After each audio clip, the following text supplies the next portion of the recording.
Competitive exam જેવી કે TET TAT ની અંદર વારંવાર પૂછાતા પ્રશ્નમાંનો એક પ્રશ્ન એટલે કે 7 સેમી ત્રિજ્યા ધરાવતા વર્તુળનું ક્ષેત્રફળ કેટલું થાય.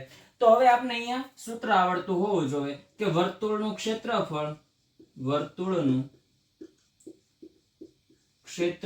બરાબર પાઈ r નો સ્ક્વેર.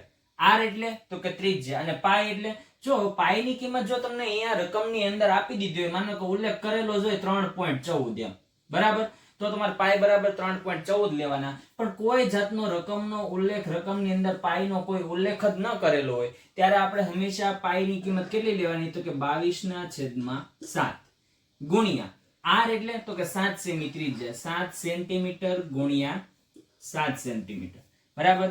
છેદ ઉડાડો તો 7 7 ગયા તો વધ્યું કઈ તો કે 22 ગુણ્યા 7 ગુણ્યા સેન્ટીમીટર એટલે સેન્ટીમીટર નો શું થાય વર્ગ, બરાબર.